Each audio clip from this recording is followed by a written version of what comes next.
If your cucumber plant is exploding with leaves, but giving you tiny, bitter, yellow fruit, you're making a mistake almost every gardener makes. And it's silently killing your harvest. The truth is, your plant may look healthy, but it's wasting all its energy in the wrong place. That's why you get a jungle of vines instead of big, crisp, sweet cucumbers. But today, that changes. In this video, I'm going to show you the complete 3-part professional system that forces your cucumber plant to stop wasting energy and start producing the massive, high-quality fruit you actually want. Before we build this cucumber factory, we have to understand why the old one failed. That bitterness, that yellowing, it's not random. It is a cry for help from your plant. The bitter taste comes from compounds called cucurbitacins. These are a plant's natural defense against stress. When a cucumber plant feels stressed, it floods the fruit with these compounds. It is a survival instinct. What causes this stress? There are 3 main culprits. The first is inconsistent water. Think of cycles of drought followed by flood. The second is wild temperature swings, especially periods of extreme heat. And the third, the most overlooked, is poor nutrition, and the plant simply trying to support too many fruits at once. A stressed plant is a plant that produces bitter, subpar fruit. Yellowing is a different signal.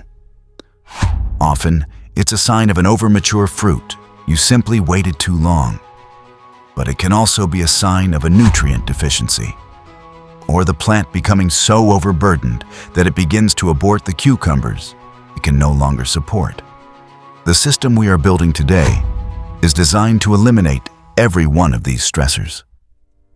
We will control the plant's growth, manage its fruit load, and deliver perfect nutrients. We will turn that stressed, defensive plant into a relaxed, productive fruit-making machine. It all starts with the genetic blueprint. You cannot expect a marathon runner's performance from a sprinter's genetics. The same is true for cucumbers. If you want massive, sweet fruit, you have to start with a variety that is genetically coded for success. First, for this system, you must choose a vining cucumber variety. Bush varieties are compact, but they have a determinate growth habit. They produce one main flush of fruit and then they are done. We are building a system for indeterminate vining cucumbers that will produce for months when trellised properly. The next critical choice is selecting female-dominant varieties. Traditional cucumber plants produce both male and female flowers. The female flowers need pollen from the male flowers to develop into a fruit. This reliance on pollinators can be inconsistent. Gynoecious, or all-female, varieties produce almost exclusively female flowers. This dramatically increases the potential number of fruits. Even better are parthenocarpic varieties. These are the holy grail. Parthenocarpic plants produce all female flowers, and crucially, they do not require any pollination to set fruit. The result is a nearly guaranteed fruit for every flower. These cucumbers are typically seedless. Many are also bred to be burpless, with thin skins and a mild flavor that is easier to digest. For this system, look for proven all-female or parthenocarpic varieties. Names like Carmen, Diva, or Sweet Success are excellent choices. Bred for flavor, disease resistance, and high productivity.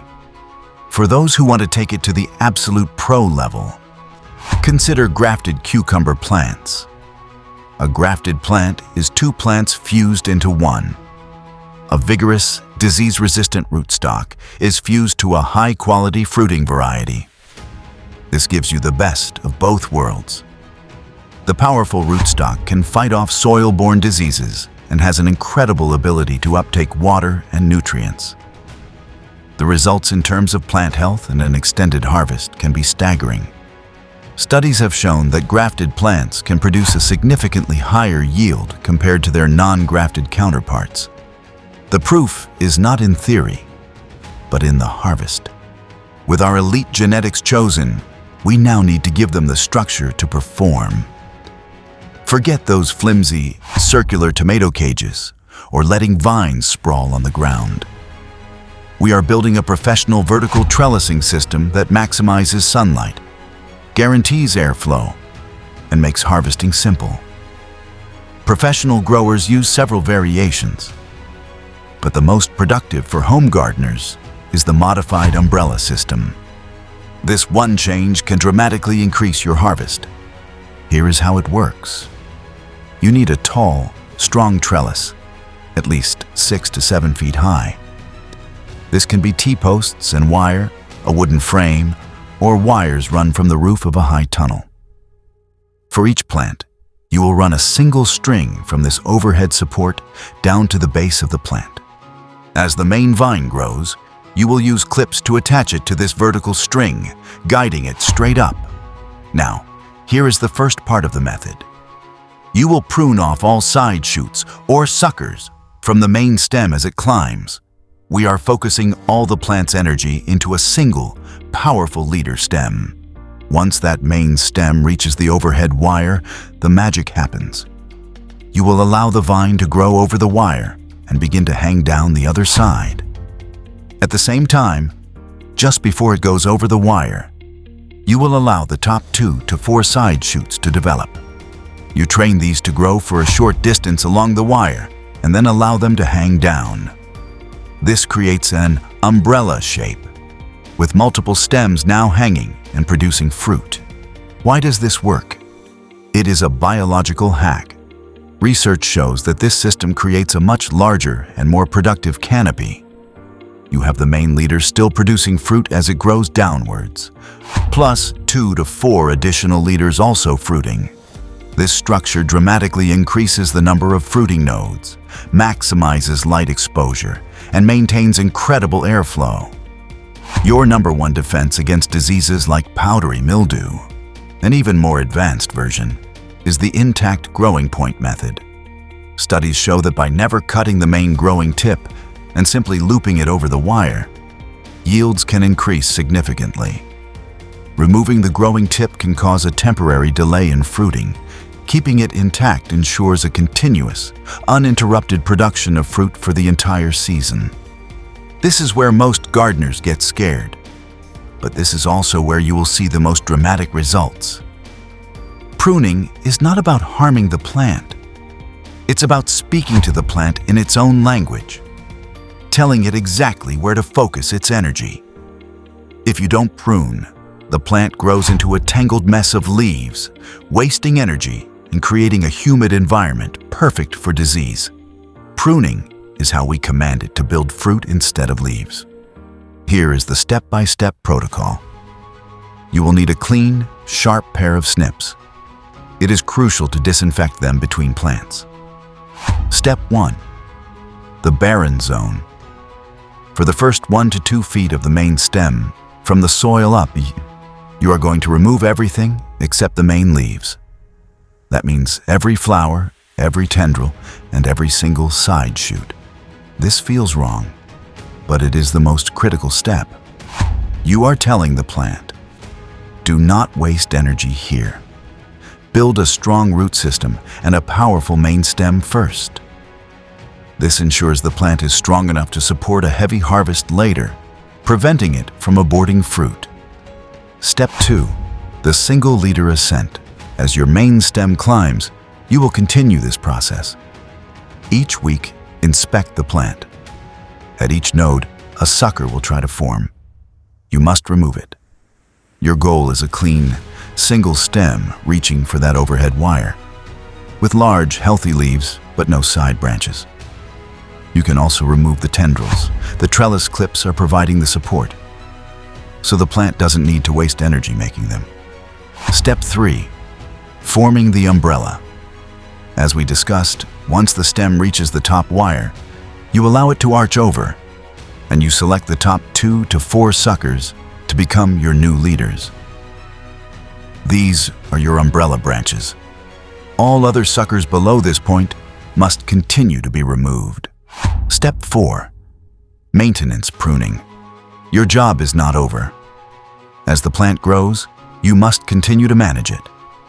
Any lower leaves that start to turn yellow or are heavily shaded should be removed. They are no longer productive.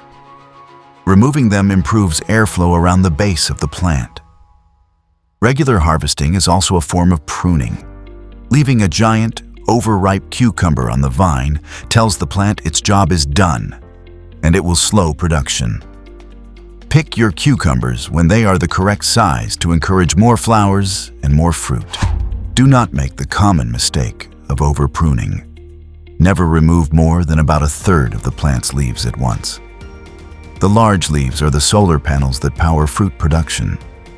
We are only removing energy-wasting suckers and non-productive lower leaves. You have built a high-performance system. You cannot fuel it with low-grade gas. This system demands consistent water and nutrition to sustain its incredible production. Watering. Inconsistent watering is the #1 cause of stress and bitterness. The key is deep, consistent moisture. A drip irrigation system on a timer is the best way to achieve this. It delivers water directly to the root zone, keeping the leaves dry. The goal is to keep the soil consistently moist, but not waterlogged, especially during hot, dry weather when water needs increase substantially. A thick layer of organic mulch like straw or shredded leaves will help conserve that moisture and keep the soil temperature stable. Feeding. A plant producing this much fruit is an incredibly heavy feeder. It needs a specific diet that changes as it grows. For the initial vegetative phase, when the plant is climbing the string, it needs a balanced fertilizer to build a strong vine and healthy leaves. However, the moment you see the plant begin to form its first female flowers, you must switch its diet. This is a detail many gardeners miss. You need to switch to a bloom or fruiting fertilizer that is lower in nitrogen and higher in phosphorus and potassium. Potassium is especially critical for fruit development and sweetness. Continuing to feed with high nitrogen during the fruiting stage will give you a jungle of leaves and very little fruit. This is not a quick fix, but a legacy of fertility. If you found this deep dive into cucumber science helpful, do me a favor and hit that like button. It helps the video reach more gardeners. And be sure to subscribe because I share professional techniques like this every week. Let me know in the comments. What has been your biggest cucumber frustration? Is it bitterness, low yield, or something else? Let's talk about it. So let's bring it all together. The answer to escaping the frustration of small, bitter cucumbers is not a single trick. It's a holistic system where every part supports the other. It begins with Pillar 1, superior genetics. Choosing high-performance vining, all-female, or parthenocarpic varieties that are born to produce. It's supported by Pillar 2, advanced trellising. Building a strong vertical structure and using the modified umbrella technique to multiply your fruiting canopy. And it's activated by Pillar 3, precision pruning. Taking control of your plant's growth, removing waste, and commanding the plant to focus all its power into developing massive, top-quality fruit. When you fuel this system with consistent water and the correct nutrients, you eliminate plant stress. When you eliminate stress, you eliminate bitterness. You stop the plant from giving up. You create a cucumber-producing powerhouse that will give you a continuous harvest of the biggest, sweetest, crunchiest cucumbers you have ever grown. Stop leaving your harvest to chance. Stop wrestling with tangled vines for disappointing results. Build the system. Follow the steps. The ground remembers what we give it.